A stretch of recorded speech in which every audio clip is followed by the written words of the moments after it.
the studio, I have Mayor Zach Vruwink from the city of Wisconsin Rapids, and we're going to talk about historic buildings and what they mean to our city. So tell me, Mayor, what happened recently and you took part of about a week ago? Sure. Well, Tom, thanks for having me.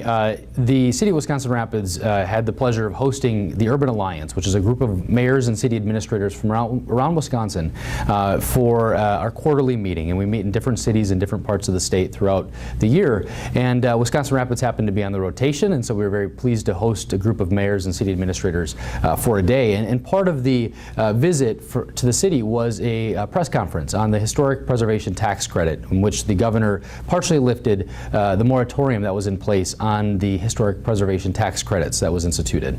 Alrighty, well that really helps buildings here stay here, not get torn down. Mm-hmm. Let's talk about the past and the importance of these buildings. Yeah, well, really, from a state perspective, it was very important for the governor and the state legislature to approach this, because Wisconsin was one of the few states in the Midwest that did not have a state tax credit. Many states like Illinois and Minnesota had them, so they were attracting developers to those states, but Wisconsin was left out because they did not have any legislation in place. There's a federal tax credit as well, so between the two, it makes a really good package for developers to be able to invest in historic buildings. And to your question, historic buildings really are the cornerstones of our communities and a lot of our downtown and historic districts. And any walk in a downtown or historic district really tells you about its past. And in our city, in some respects, tells us about our future and where we're going, which is pretty exciting.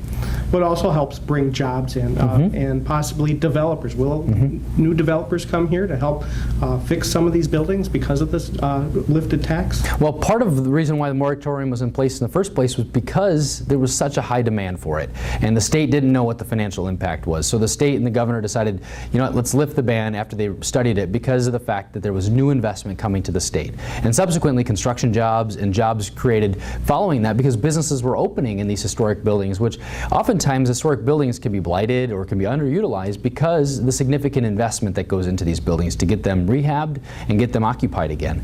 So there's no question that we're very excited from a city perspective because we want new development. Whether it happens to be in our downtown historic districts or any part of the city, we'll welcome any new investment, any new dollars, because ultimately it's going to create more vibrancy and more occupancy, which nobody can disagree when you've got buildings more occupied than you've got vacant. Definitely, and you know, these buildings bring back memories, but they're going to bring back jobs as well. So right. you can look at it that way. Yeah, very strong economic development connection, and applaud the governor really for taking the step to lift the ban, recognizing that this was a very effective tool for municipalities like the city of Wisconsin Rapids to attract and local developers, but even state developers as well.